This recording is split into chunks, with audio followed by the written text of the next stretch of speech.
అందరికీ నమస్కారం అండి. Welcome to my channel. ఈరోజు వీడియోలో మనకి 2025 సంవత్సరం మార్చి 14వ తేదీ సంపూర్ణ చంద్రగ్రహణం అయితే ఏర్పడబోతుందండి. ఇంకా ఈ 14వ తేదీనే మనకి హోలీ పండుగ, లక్ష్మీ జయంతి అండి.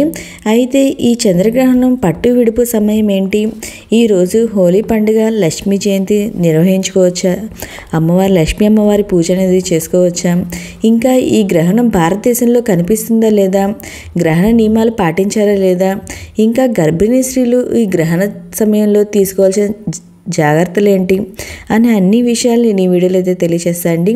ఈ వీడియోని ఎక్కడ స్కిప్ చేయకుండా చివరి దాకా చూడండి, పూర్తి ఇన్ఫర్మేషన్ అయితే ఉంటుంది. కొత్త సంవత్సరం సమీపిస్తుందంటే మనలో చాలామందికి రాబోయేది గ్రహణాల గురించి ఆసక్తిగా ఉంటుందండి. హిందూ మత గ్రంథంలో చంద్రగ్రహణం ముఖ్యమైనదిగా పరిగణించబడుతుంది. కానీ ఇది నిజానికి చంద్రగ్రహణం అనేది ఒక ఖగోళ సంఘటన. చంద్రునికి సూర్యునికి మధ్య భూమి వచ్చినప్పుడు ఈ దృగ్విషయం అయితే సంభవిస్తుంది. అంటే చంద్రునికి సూర్యునికి మధ్యగా భూమి వచ్చినప్పుడు సూర్యుని కాంతి చంద్రునిపై పడదు. అప్పుడు భూమి మీద ఉన్న వారికి చంద్రుడు కనిపించడు. కనుక దీన్నే చంద్రగ్రహణం అని అంటామండి. అయితే ఈ మొదటి చంద్రగ్రహణం ఎప్పుడు వచ్చింది అంటే పాల్గొన మాసం పౌర్ణమి రోజున ఏర్పడబోతుంది. పాల్గొన మాసం పౌర్ణమి తిథి వచ్చి మార్చి 14న వచ్చింది. హోలీ పండుగ కూడా ఈ రోజునే అండి. ఇంకా లక్ష్మీ జయంతి కూడా ఈ రోజునే అండి.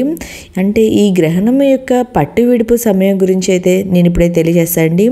ఈ గ్రహణం ప్రారంభం వచ్చి మార్చి 14, 2025 సంవత్సరం ఉదయం 9:29 నుండి ప్రారంభమయ్యి మధ్యాహ్నం 3:29 వరకు ఈ గ్రహణం అయితే ఉంటుందండి. ఇది ఉదయం వేళలో మనకి ఈ గ్రహణం అనేది ఏర్పడుతుంది. ఈ చంద్రగ్రహణం దక్షిణ అమెరికా, ఉత్తర అమెరికా, పసిఫిక్ మహాసముద్రం, ఆస్ట్రేలియా, అట్లాంటిక్ మహాసముద్రం, యూరోప్, ఆసియాలోని కొన్ని ప్రాంతాలు, దక్షిణ ఉత్తర ధ్రువంలో కనిపిస్తుందండి. అయితే ఈ గ్రహణం పగలు ఏర్పడుతుందన్న భారతదేశంలో అయితే ఈ చంద్రగ్రహణం అయితే కనిపించదండి. ఈ కారణంగా మనకి గ్రహణ సమయంలో సూతకాలం అయితే చెల్లదు. కానీ ఈ పైన చెప్పిన ప్రాంతాల్లో ఎవరైతే ఉంటున్నారో వాళ్ళు ఈ సూతకాలం అయితే పాటించాలండి. చంద్రగ్రహణ సమయంలో ఈ నియమాలు కూడా వాళ్ళు అయితే పాటించాలి. మనకి ఈ గ్రహణం అయితే కనిపించదు కాబట్టి మనం ఈ గ్రహణ నియమాలు కూడా పాటించిన అవసరం లేదు. మన గ్రహణ సమయంలో దేవుళ్ళు, దేవతల విగ్రహాలను కూడా పట్టుకోరు అవుతుంది, పూజ కూడా చేరు. అయితే మనకైతే గ్రహణం అయితే కనిపించదు కాబట్టి మనమైతే ఈ నియమాలు అయితే పాటించిన అవసరం లేదండి. మనం హోలీ పండుగ, లక్ష్మీ జయంతి పూజ అవన్నీ అయితే నిర్వహించుకోవచ్చు. అయితే గర్భిణీ స్త్రీలు ఇంకా ఈ సమయంలో ఏ జాగ్రత్తలు తీసుకోవాలో తెలియజేస్తాండి. ఈ సమయంలో ఇష్టమైన దేవుళ్ళను స్మరిస్తూ మంత్రాలను జపించాలి. ఈ కాలంలో ఆహారాన్ని తయారు చేయవద్దు, దాన్ని తినవద్దు అనైతే మన పెద్దవాళ్ళు అయితే చెప్తారండి.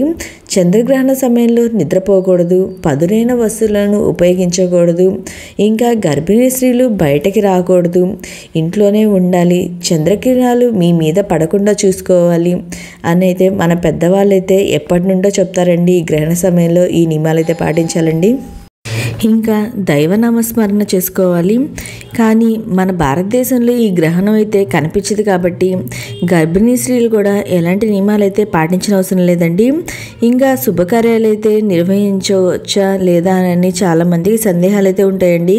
ఈ గ్రహణ సమయంలో మన భారతదేశంలో వాళ్ళు ఈ శుభకార్యాలు కూడా మనం నిర్వహించుకోవచ్చండి.